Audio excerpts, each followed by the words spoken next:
ನಮಸ್ಕಾರ ಸ್ನೇಹಿತರೆ, ಹೇಗಿದ್ದೀರಿ ಎಲ್ರಿಗೂ ಮೀಡಿಯಾ ಅಪ್ಡೇಟ್ ಚಾನಲ್ನ ಮತ್ತೊಂದು ವಿಡಿಯೋಗೆ ತಮಗೆಲ್ರಿಗೂ ಸ್ವಾಗತ ಸುಸ್ವಾಗತ. ಸ್ನೇಹಿತರೆ, ನಾಳೆ ಪಂಚಮಹಾಪುರುಷ ರಾಜಯೋಗ ನಿರ್ಮಾಣವಾಗಲಿದೆ. ಸ್ನೇಹಿತರೆ, ಈ ಡಿಸೆಂಬರ್ 1ರಿಂದ ಈ 5 ರಾಶಿಯವರಿಗೆ ಭರಪೂರ ಲಾಭ ಎಂದರೆ ತಪ್ಪಾಗಲಾರದು. ಏಕೆಂತಂದರೆ ನಾಳೆ ಉಂಟಾಗ್ತಿರುವಂತಹ ಶುಭಯೋಗದ ಪರಿಣಾಮದಿಂದಾಗಿ ಸಾಕಷ್ಟು ಬದಲಾವಣೆಗಳನ್ನು ನಿಮ್ಮ ಜೀವನದಲ್ಲಿ ಈ 5 ರಾಶಿಯವರು ಕಾಣ್ತಾ ಬರ್ತೀರಿ. ಯಾವುದರಲ್ಲಿ ಶುಭವಾಗಲಿದೆ, ಯಾವುದರಲ್ಲಿ ಬಹಳ ಎಚ್ಚರಿಕೆಯನ್ನು ವಹಿಸಬೇಕು, ಈ 5 ರಾಶಿಯವರು ನಾಳೆ ಉಂಟಾಗ್ತಿರುವಂತಹ ಪಂಚಮಹಾಪುರುಷ ರಾಜಯೋಗ, ಶುಭಯೋಗ, ರಾಶಿ ಪರಿವರ್ತನೆ ಯೋಗ, ರುಚಕಯ ರಾಜಯೋಗ, ರಂಸ ರಾಜಯೋಗ, ವ್ಯತಿಪಾತ ಯೋಗ ಸೇರಿದಂತೆ ಇನ್ನೂ ಅನೇಕ ಪರಿಣಾಮಕಾರಿ ಯೋಗಗಳು ರೂಪುಗೊಳ್ಳುತ್ತಿವೆ. ಸ್ನೇಹಿತರೆ, ಇದರಿಂದಾಗಿ ಈ 5 ರಾಶಿಯವರಿಗೆ ಸಾಕಷ್ಟು ಪ್ರಯೋಜನಕಾರಿಯಾಗಲಿದೆ. ನಾಳೆ ಈ ಯಾವ 5 ರಾಶಿಯವರಿಗೆ ಶಿವನ ಅನುಗ್ರಹದ ಪಾತ್ರರಾಗಲಿದ್ದೀರಿ, ಈ ರಾಶಿಯವರಿಗೆ ನಾಳೆಯ ಸೋಮವಾರ ಹೇಗಿರುತ್ತೆ ಎಂಬುದನ್ನು ಇವತ್ತಿನ ಒಂದು ವಿಡಿಯೋದಲ್ಲಿ ತಿಳಿಸ್ಕೊಡ್ತಾ ಹೋಗ್ತಾನೆ ಸ್ನೇಹಿತರೆ. ಆದ್ದರಿಂದ ವಿಡಿಯೋನ ಸ್ಕಿಪ್ ಮಾಡದೆ ಇಲ್ಲಿಂದ ಕೊನೆ ತನಕ ನೋಡ್ತಾ ಬನ್ನಿ. ಸ್ಕಿಪ್ ಮಾಡಿ ವಿಡಿಯೋನ ನೋಡೋದ್ರಿಂದ ಅಷ್ಟು ಇನ್ಫಾರ್ಮೇಷನ್ ಅರ್ಥ ಆಗೋದಿಲ್ಲ. ಸೊ ಫಸ್ಟಿಂದ ಎಂಡ್ ತನಕ ವಿಡಿಯೋನ ವಾಚ್ ಮಾಡಿ. ಹಾಗೆ ನಮ್ಮ ಈ ವಿಡಿಯೋ ಇಷ್ಟ ಆಗಿತ್ತು ಅಂದರೆ ವಿಡಿಯೋಗೆ ಒಂದು ಲೈಕ್ ಮಾಡಿ ಸ್ನೇಹಿತರೆ. ಯಾರೇನೂ ನಮ್ಮ ಚಾನಲ್ನ ಸಬ್ಸ್ಕ್ರೈಬ್ ಮಾಡ್ಕೊಂಡಿಲ್ಲ ಅವರು ಈಗಲೇ ಸಬ್ಸ್ಕ್ರೈಬ್ ಮಾಡ್ಕೊಳ್ಳಿ. ಸಬ್ಸ್ಕ್ರೈಬ್ ಮಾಡಿಕೊಂಡು ಪ್ರತಿನಿತ್ಯ ವಿಡಿಯೋನ ವಾಚ್ ಮಾಡ್ತಿರೋರಿಗೆ ಥ್ಯಾಂಕ್ ಯು ಸೋ ಮಚ್ ಅಂತ ಹೇಳ್ತಾ, ನಾಳೆ ಡಿಸೆಂಬರ್ 1 ಸೋಮವಾರ ಸ್ನೇಹಿತರೆ, ಪಂಚಮಹಾಪುರುಷ ರಾಜಯೋಗದ ಜೊತೆಗೆ ಇನ್ನೂ ಅನೇಕ ರಾಜಯೋಗಗಳು ನಿರ್ಮಾಣವಾಗ್ತಿವೆ. ಇದು ಈ ದಿನದ ಮಹತ್ವವನ್ನು ಇನ್ನಷ್ಟು ಹೆಚ್ಚಿಸ್ತಾ ಬರ್ತದೆ. ಈ 5 ರಾಶಿಗಳು ನಾಳೆ ರೂಪುಗೊಳ್ಳುವಂತಹ ಶುಭಯೋಗದ ಪ್ರಯೋಜನವನ್ನು ಪಡೆದುಕೊಳ್ತಾ ಹೋಗ್ತವೆ. ಆ ರಾಶಿಗಳಲ್ಲಿ ನಿಮ್ಮ ರಾಶಿಯು ಇರಲಿದೆಯಾ? ಈ ರಾಶಿಗಳ ಜೊತೆಗೆ ಕೆಲವು ಜ್ಯೋತಿಷ್ಯ ಪರಿಹಾರಗಳನ್ನು ಕೂಡ ಇದೇ ವಿಡಿಯೋದಲ್ಲಿ ತಿಳಿಸ್ಕೊಡ್ತಾ ಹೋಗ್ತಾನೆ. ಕೊನೆವರೆಗೂ ವಿಡಿಯೋನ ನೋಡ್ತಾ ಬನ್ನಿ. ಜಾತಕದಲ್ಲಿ ಚಂದ್ರದೇವನ ಸ್ಥಾನವು ಇನ್ನಷ್ಟು ಬಲಗೊಳ್ತಾ ಹೋಗ್ತದೆ ಮತ್ತು ಶಿವನ ಕೃಪೆಗೂ ಕೂಡ ನೀವು ಪಾತ್ರರಾಗಬಹುದು ಸ್ನೇಹಿತರೆ. ಮೊದಲನೇದಾಗಿ ಆ 5 ರಾಶಿಗಳ ಪೈಕಿ ಮೊದಲನೆಯದು ವೃಷಭ ರಾಶಿ ಸ್ನೇಹಿತರೆ.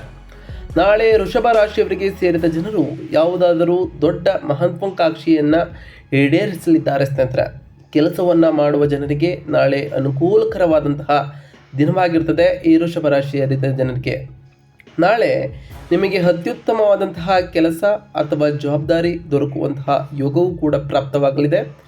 ವ್ಯಾಪಾರಕ್ಕೆ ಸಂಬಂಧಪಟ್ಟಂತೆ ನಾಳೆ ಸಾಕಷ್ಟು ಪ್ರಗತಿಯನ್ನು ಕೂಡ ಗಳಿಸ್ತಾ ಹೋಗ್ತೀರಿ. ವೃಷಭ ರಾಶಿಗೆ ಸೇರಿದ ಜನರು ಆರ್ಥಿಕ ಲಾಭವನ್ನು ಹೊಂದುವಂತಹ ಯೋಗವೂ ಕೂಡ ನಿರ್ಮಾಣಗೊಳ್ಳುವುದು.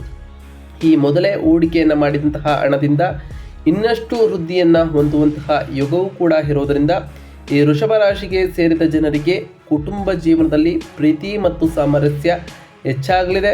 ಇದರಿಂದ ನಿಮ್ಮ ಕುಟುಂಬ ಜೀವನವೂ ಕೂಡ ಉತ್ತಮವಾಗಿರಲಿದೆ. ಹಾಗಾದರೆ ನಾಳೆ ಮಾಡಬೇಕಾಗಿರುವಂತಹ ಸರಳ ಪರಿಹಾರವೇನು ಅಂತ ಕೇಳೋದಾದರೆ, ಯಾವುದೇ ದೇವಸ್ಥಾನದಲ್ಲಿ ಭಗವದ್ಗೀತೆಯನ್ನು ದಾನ ಮಾಡಿ ಸ್ನೇಹಿತರೆ. ನಮ್ಮ ಹಿಂದೂ ಪಂಚಾಂಗಗಳ ಪ್ರಕಾರ ಭಗವದ್ಗೀತೆಗೆ ಶ್ರೇಷ್ಠ ಸ್ಥಾನವನ್ನು ನೀಡ್ತೇವೆ. ಆದ್ದರಿಂದ ಭಗವದ್ಗೀತೆಯನ್ನು ದಾನ ಮಾಡಿ. ಇದರಿಂದ ಸಾಕಷ್ಟು ಒಳಿತನ್ನು ನೀವು ಕಾಣಲಿದ್ದೀರಿ ಸ್ನೇಹಿತರೆ. ಇನ್ನು ಮುಂದಿನ ಅದೃಷ್ಟದ ರಾಶಿ ಸಿಂಹ ರಾಶಿ. ನಾಳೆ ಉಂಟಾಗ್ತಿರುವಂತಹ ಶುಭಯೋಗದ ಪರಿಣಾಮವಾಗಿ ಸಿಂಹ ರಾಶಿಗೆ ಸೇರಿದ ಜನರ ಪ್ರಭಾವ ಮತ್ತು ಗೌರವ ಖ್ಯಾತಿ ವೃದ್ಧಿಯಾಗಲಿದೆ. ನಾಳೆ ತಂದೆ ಮತ್ತು ಪಿತ್ರಾರ್ಜಿತ ಆಸ್ತಿಗೆ ಸಂಬಂಧಪಟ್ಟಂತೆ ಅಪಾರ ಲಾಭಗಳನ್ನು ಕೂಡ ಗಳಿಸ್ತಾ ಹೋಗ್ತೀರಿ. ನೀವು ಕಳೆದು ಹೋದ ಹಣವನ್ನು ಕೂಡ ವಾಪಸ್ ಪಡೆದುಕೊಳ್ತಾ ಹೋಗ್ತೀರಿ. ಕಿರಾಣಿ ಅಥವಾ ಇನ್ಯಾವುದೇ ರೀತಿಯ ವ್ಯವಹಾರವನ್ನು ಮಾಡುವಂತಹ ಈ ಸಿಂಹ ರಾಶಿಗೆ ಸೇರಿದ ಜನರ ಆದಾಯದಲ್ಲಿ ಸಾಕಷ್ಟು ಹೆಚ್ಚಳವಾಗ್ತಾ ಹೋಗ್ತದೆ. ಇದರಿಂದ ನಿಮ್ಮ ಧನಲಾಭವೂ ಕೂಡ ಇನ್ನಷ್ಟು ಇಂಪ್ರೂವ್ಮೆಂಟನ್ನು ಕಾಣ್ತಾ ಹೋಗ್ತದೆ ಸ್ನೇಹಿತರೆ. ಹೊಸ ಸಂಪರ್ಕಗಳನ್ನು ರೂಪಿಸೋದರಿಂದ ಭವಿಷ್ಯದಲ್ಲಿ ಹೆಚ್ಚಿನ ಲಾಭವನ್ನು ನೀವು ಮಾಡಿಕೊಳ್ಬೋದಾಗಿದೆ. ನಾಳೆ ಆರ್ಥಿಕ ವಿಚಾರಗಳಿಗೆ ಸಂಬಂಧಪಟ್ಟಂತೆ ಹೆಚ್ಚಿನ ಧನಲಾಭವನ್ನು ಪಡೆಯುವಂತಹ ಯೋಗವೂ ಕೂಡ ಈ ಸಿಂಹ ರಾಶಿಯವರಿಗೆ ಇದೆ. ಹಾಗೆ ನಾಳೆ ನೀವು ಹೊಂದಿಕೊಳ್ಳದೇ ಇರುವಂತಹ ಮಾರ್ಗಗಳಿಂದ ಸಾಕಷ್ಟು ಧನಲಾಭವನ್ನು ಕೂಡ ಗಳಿಸ್ತಾ ಹೋಗ್ತೀರಿ. ನಾಳೆ ಮನೆಯ ಸದಸ್ಯರೊಂದಿಗೆ ಉತ್ತಮವಾದ ಸಮಯವನ್ನು ಕಳೆಯುವ ಅವಕಾಶಗಳು ಕೂಡ ಈ ಸಿಂಹ ರಾಶಿ ಜನರಿಗೆ ಲಭಿಸಲಿದೆ ಸ್ನೇಹಿತರೆ. ತಂದೆಯ ಮಾರ್ಗದರ್ಶನದಿಂದ ಇನ್ನಷ್ಟು ಹೆಚ್ಚಿನ ಪ್ರಯೋಜನವನ್ನು ಪಡೆದುಕೊಳ್ತಾ ಹೋಗ್ತೀರಿ. ಆದ್ದರಿಂದ ಅವರ ಮಾತುಗಳನ್ನು ಕೇಳಿ ಅವರ ಬೆಂಬಲವೂ ಕೂಡ ನಿಮಗೆ ಒಳಿತಾಗಿರಲಿದೆ. ಇನ್ನು ಈ ಸಿಂಹ ರಾಶಿಯವರು ಮಾಡಬೇಕಾಗಿರುವಂತಹ ಸರಳ ಪರಿಹಾರವೇನು ಅಂತ ಕೇಳೋದಾದರೆ, ನೀವು ನಾಳೆ ಪರಿಹಾರವಾಗಿ ಶಿವನಿಗೆ ಹಾಲಿನಿಂದ ಅಭಿಷೇಕವನ್ನು ಮಾಡಿ ಸ್ನೇಹಿತರೆ. ಹಾಗೆಯೇ ನಿಮ್ಮ ಕೈಯಲ್ಲಿ ಸಾಧ್ಯವಾದರೆ ಬಡವರಿಗೆ ದಾನವನ್ನು ಮಾಡಿ ಸ್ನೇಹಿತರೆ. ಇದರಿಂದ ಸಾಕಷ್ಟು ಉತ್ತಮವಾದ ಫಲಗಳನ್ನು ನೀವು ಅಪೇಕ್ಷೆ ಮಾಡಬಹುದಾಗಿದೆ. ಇನ್ನು ಮುಂದಿನ ರಾಶಿ ಕನ್ಯಾ ರಾಶಿ. ಅದೃಷ್ಟಶಾಲಿಯ ರಾಶಿಯಲ್ಲಿ ಕನ್ಯಾ ರಾಶಿ ಸೇರಿದ ಜನರಿಗೆ ನಾಳೆಯ ಸೋಮವಾರ ಅತ್ಯಂತ ಅದೃಷ್ಟಶಾಲಿಯಾಗಿರುವುದು ಅಂದರೆ ತಪ್ಪಾಗಲಾರದು. ವ್ಯಾಪಾರಕ್ಕೆ ಸಂಬಂಧಪಟ್ಟಂತೆ ನೀವು ಅಂದುಕೊಂಡಿದ್ದಕ್ಕಿಂತ ಹೆಚ್ಚಿನ ಧನಲಾಭವನ್ನು ಪಡೆದು ಹೋಗ್ತೀರಿ. ನಾಳೆ ನಿಮಗೆ ಯಾವುದಾದರೂ ಮಹತ್ವಪೂರ್ಣವಾದಂತಹ ಕೆಲಸ ಪೂರ್ಣಗೊಳ್ಳುವಂತಹ ಸಂಭವವೂ ಕೂಡ ಇರಲಿದೆ. ಅನುಭವಿ ವ್ಯಕ್ತಿಗಳ ಮಾರ್ಗದರ್ಶನದಿಂದ ಈ ಕನ್ಯಾ ರಾಶಿಗೆ ಸೇರಿದ ಜನರು ಹೆಚ್ಚಿನ ಪ್ರಯೋಜನವನ್ನು ಕೂಡ ಪಡೆದುಕೊಳ್ತಾ ಹೋಗ್ತೀರಿ. ಬ್ಯಾಂಕ್ನಲ್ಲಿ ಸಾಲಕ್ಕಾಗಿ ಪ್ರಯತ್ನವನ್ನು ಪಡುತ್ತಿರುವವರಿಗೆ ಸಂಬಂಧಿಕರ ಸಂಪೂರ್ಣ ಬೆಂಬಲವೂ ಕೂಡ ದೊರಕುವುದರಿಂದ ಜೀವನದಲ್ಲಿ ಸಂತೋಷವನ್ನು ಕೂಡ ಹೊಂದು ಹೋಗ್ತೀರಿ ಸ್ನೇಹಿತರೆ. ಕೆಲಸವನ್ನು ಮಾಡುವ ಈ ಕನ್ಯಾ ರಾಶಿಗೆ ಸೇರಿದ ಜನರಿಗೆ ನಾಳೆ ಅನುಕೂಲಕರವಾದಂತಹ ದಿನವಾಗಿರಲಿದ್ದು, ನಾಳೆ ನಿಮ್ಮ ಅಪೂರ್ಣ ಕೆಲಸಗಳೆಲ್ಲವೂ ಪೂರ್ಣಗೊಳ್ತಾ ಹೋಗ್ತವೆ. ಯಾವುದೇ ಕೆಲಸಗಳಾಗಿರಲಿ, ಆಸ್ತಿ ವಿಚಾರ, ಯಾವುದೇ ರೀತಿಯ ಕೆಲಸಗಳು ಕೂಡ ನೆರವೇರ್ತಾ ಹೋಗ್ತವೆ ಸ್ನೇಹಿತರೆ. ಅಧಿಕಾರಿಗಳು ಸಂಪೂರ್ಣ ಬೆಂಬಲವನ್ನು ಕೂಡ ನಿಮಗೆ ನೀಡಲಿದ್ದಾರೆ. ಇನ್ನು ನಾಳೆಯ ದಿನ ಮಾಡಬೇಕಾಗಿರುವಂತಹ ಸರಳ ಪರಿಹಾರವೇನು ಅಂತ ಕೇಳೋದಾದರೆ, ಈ ಕನ್ಯಾ ರಾಶಿಯ ಜನರು ನಾಳೆಯ ದಿನವನ್ನು ಅನುಕೂಲಕರವಾಗಿ ಇರಿಸಲು ಭಗವದ್ಗೀತೆಯ 10ನೇ ಅಧ್ಯಾಯವನ್ನು ಓದಬೇಕು ಸ್ನೇಹಿತರೆ. ಇದನ್ನು ಓದೋದ್ರಿಂದ ನಿಮ್ಮ ಮನಸ್ಸಿನಲ್ಲಿ ಸಾಕಷ್ಟು ಬದಲಾವಣೆಗಳನ್ನು ಕಾಣ್ತಾ ಬರ್ತೀರಿ. ಇದರಿಂದ ಸಾಕಷ್ಟು ಅನುಕೂಲಕರವಾಗಿರಲಿದೆ ಸ್ನೇಹಿತರೆ. ಇನ್ನು ಮುಂದಿನ ಅದೃಷ್ಟ ರಾಶಿ ತುಲಾ ರಾಶಿಯಾಗಿರಲಿದೆ. ಈ ತುಲಾ ರಾಶಿಗೆ ಸೇರಿದ ಜನರಿಗೆ ನಾಳೆಯ ಡಿಸೆಂಬರ್ ಮೊದಲ ದಿನ ಅದೃಷ್ಟಶಾಲಿಯಾಗಿರಲಿದೆ. ನಾಳೆ ನಿಮ್ಮ ಆಸೆಗಳೆಲ್ಲವೂ ಈಡೇರೋದ್ರಿಂದ ಮನಸ್ಸು ಬಹಳ ಸಂತೋಷದಿಂದಿರಲಿದೆ. ನಾಳೆ ಯಾವುದಾದರೂ ವ್ಯಕ್ತಿಯ ಸಂಪೂರ್ಣ ಬೆಂಬಲವೂ ಕೂಡ ದೊರಕುವುದು. ನಾಳೆ ಈ ತುಲಾ ರಾಶಿಗೆ ಸೇರಿದ ಜನರಿಗೆ ಸಂತೋಷವನ್ನು ಹೊಂದಲು ಉತ್ತಮವಾದ ಅವಕಾಶಗಳು ಕೂಡ ದೊರಕಲಿದ್ದು, ನಾಳೆ ಧಾರ್ಮಿಕ ಕೆಲಸಗಳಲ್ಲಿ ಹೆಚ್ಚಾಗಿ ತೊಡಗಿಸಿಕೊಳ್ತಾ ಹೋಗ್ತೀರಿ. ನಾಳೆ ನಿಮಗೆ ಸಾಕಷ್ಟು ಆರ್ಥಿಕ ಲಾಭವೂ ಕೂಡ ಲಭಿಸುವುದು. ನಾಳೆ ಈ ತುಲಾ ರಾಶಿಗೆ ಸೇರಿದ ಜನರು ಕಳೆದು ಹೋದ ಹಣವನ್ನು ವಾಪಸ್ ಕೂಡ ಪಡೆದುಕೊಳ್ತಾ ಹೋಗ್ತೀರಿ. ಪ್ರೀತಿಯ ಜೀವನಕ್ಕೆ ಸಂಬಂಧಿಸಿದಂತೆ ನಾಳೆ ನಿಮ್ಮ ಸಂಗಾತಿಯೊಂದಿಗೆ ಉತ್ತಮವಾದ ಸಮಯವನ್ನು ಕಳೆಯುವ ಅವಕಾಶಗಳು ಕೂಡ ಈ ರಾಶಿಯವರಿಗೆ ಲಭಿಸಲಿದೆ ಸ್ನೇಹಿತರೆ. ಇನ್ನು ನಾಳೆಯ ದಿನವನ್ನು ಶುಭವಾಗಿಡಲು ನಾಳೆ ಮಾಡಬೇಕಾಗಿರುವಂತಹ ಪರಿಹಾರವೇನು ಅಂತ ಕೇಳೋದಾದರೆ, ನಾಳೆ ಪರಿಹಾರವಾಗಿ ಶ್ರೀಕೃಷ್ಣನ ಚಾಲಿಸವನ್ನು ಪಠಿಸಬೇಕು ಮತ್ತು ಯಾರಾದರೂ ಅಗತ್ಯವಿರುವವರಿಗೆ ವ್ಯಕ್ತಿಗಳಿಗೆ ಹಣ್ಣುಗಳನ್ನು ದಾನ ಮಾಡಿ ಸ್ನೇಹಿತರೆ. ನಿಮ್ಮ ಕೈಲಾದಷ್ಟು ಬಡವರಿಗೂ ಕೂಡ ದಾನವನ್ನು ಮಾಡಿ ಸ್ನೇಹಿತರೆ. ಇನ್ನು ನಾಳೆ ಉಂಟಾಗ್ತಿರುವಂತಹ ಶುಭಯೋಗದ ಪರಿಣಾಮವಾಗಿ ಮುಂದಿನ ಅದೃಷ್ಟಶಾಲಿ ರಾಶಿ ಮಕರ ರಾಶಿ ಸ್ನೇಹಿತರೆ.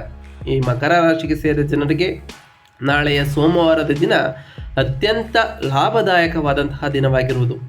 ನಾಳೆ ಕೆಲಸದಲ್ಲಿ ನಿಮ್ಮ ವಿರೋಧಿಗಳ ಸಂಪೂರ್ಣ ಬೆಂಬಲವೂ ಕೂಡ ಪಡೆದು ಹೋಗ್ತೀರಿ. ನಾಳೆ ಅಧಿಕಾರಿಗಳ ಮಾರ್ಗದರ್ಶನ ಮತ್ತು ಬೆಂಬಲವೂ ಕೂಡ ದೊರಕಲಿದೆ. ಇದರಿಂದ ನಿಮ್ಮ ಕೆಲಸವೆಲ್ಲವೂ ಕೂಡ ನೆರವೇರಲಿದೆ ಸ್ನೇಹಿತರೆ. ನಾಳೆ ಈ ಮಕರ ರಾಶಿಗೆ ಸೇರಿದ ಜನರ ಯಾವುದಾದರೂ ಅಪೂರ್ಣ ಆಸೆಯೂ ಕೂಡ ಈಡೇರಲಿದ್ದು, ಕೆಲಸಕ್ಕೆ ಸಂಬಂಧಪಟ್ಟಂತೆ ನಾಳೆ ಉತ್ತಮವಾದ ಅವಕಾಶಗಳನ್ನು ಕೂಡ ಪಡೆದುಕೊಳ್ತಾ ಹೋಗ್ತೀರಿ. ನಾಳೆ ಕುಟುಂಬ ಜೀವನದಲ್ಲಿ ಸಂತೋಷವನ್ನು ಹೊಂದು ಹೋಗ್ತೀರಿ. ಪ್ರೀತಿಯ ಜೀವನಕ್ಕೆ ಸಂಬಂಧಪಟ್ಟಂತೆ ನಾಳೆ ಈ ಮಕರ ರಾಶಿಗೆ ಸೇರಿದ ಜನರಿಗೆ ತಮ್ಮ ಸಂಗಾತಿಯಿಂದ ಯಾವುದಾದರೂ ಉಡುಗೊರೆಯೂ ಕೂಡ ಸಿಗ್ಬೋದು.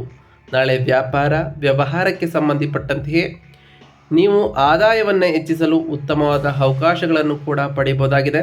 ಕೆಲಸಕ್ಕೆ ಸಂಬಂಧಪಟ್ಟಂತೆಯೇ ನಾಳೆ ಯಶಸ್ಸನ್ನು ಕೂಡ ಈ ರಾಶಿಯವರು ಕಾಣಲಿದ್ದೀರಿ ಸ್ನೇಹಿತರೆ. ಇನ್ನು ನಾಳೆ ಮಾಡಬೇಕಾಗಿರುವಂತಹ ಸರಳ ಪರಿಹಾರವೇನು ಅಂತ ಕೇಳೋದಾದರೆ, ನಾಳೆ ನೀವು ಪರಿಹಾರವಾಗಿ ಭಗವದ್ಗೀತೆಯ 11ನೇ ಅಧ್ಯಾಯವನ್ನು ಪಠಣ ಮಾಡಬೇಕು ಸ್ನೇಹಿತರೆ. ಇದರಿಂದ ಸಾಕಷ್ಟು ಬದಲಾವಣೆಗಳನ್ನು ಕೂಡ ನಿಮ್ಮ ಜೀವನದಲ್ಲಿ ಕಾಣ್ತಾ ಬರ್ತೀರಿ ಸ್ನೇಹಿತರೆ. ನಾವು ಈಗ ತಿಳಿಸ್ಕೊಟ್ಟಿರುವಂತಹ ಈ ಎಲ್ಲ ರಾಶಿಯವರು ಕೂಡ ಒಂದಿಷ್ಟು ಸಕಾರಾತ್ಮಕವಾದ ಬದಲಾವಣೆಗಳನ್ನು ನಾಳೆಯ ದಿವಸ ಕಾಣ್ತಾ ಬರ್ತೀರಿ. ಹಾಗೆಯೇ ನೀವು ಹೊಂದಿಕೊಂಡಿರುವಂತಹ ಕಾರ್ಯಗಳು ಕೂಡ ನೆರವೇರ್ತಾ ಬರ್ತದೆ ಸ್ನೇಹಿತರೆ. ಇದಾಗಿತ್ತು ಇವತ್ತಿನ ಒಂದು ವಿಡಿಯೋ ಸ್ನೇಹಿತರೆ. ವಿಡಿಯೋ ಇಷ್ಟ ಆಗಿತ್ತು ಅಂದರೆ ವಿಡಿಯೋಕ್ಕೆ ಒಂದು ಲೈಕ್ ಮಾಡಿ. ಯಾರೇನೂ ನಮ್ಮ ಚಾನಲ್ನ ಸಬ್ಸ್ಕ್ರೈಬ್ ಮಾಡ್ಕೊಂಡಿಲ್ಲ ಅವರು ಈಗಲೇ ಸಬ್ಸ್ಕ್ರೈಬ್ ಮಾಡ್ಕೊಳ್ಳಿ. ಸಬ್ಸ್ಕ್ರೈಬ್ ಮಾಡಿಕೊಂಡು ಪ್ರತಿನಿತ್ಯ ವಿಡಿಯೋನ ವಾಚ್ ಮಾಡ್ತಿರೋರಿಗೆ ಥ್ಯಾಂಕ್ ಯು ಸೋ ಮಚ್ ಅಂತ ಹೇಳ್ತಾ, ಹಾಗೆ ಕಮೆಂಟ್ನಲ್ಲಿ ಓಂ ಶನೈಶ್ವರಾಯ ನಮಃ, ಓಂ ವಾಸುದೇವಾಯ ನಮಃ, ಓಂ ಗುರುವೇ ನಮಃ ಎಂದು ಕಮೆಂಟ್ ಮಾಡಿ ಸ್ನೇಹಿತರೆ.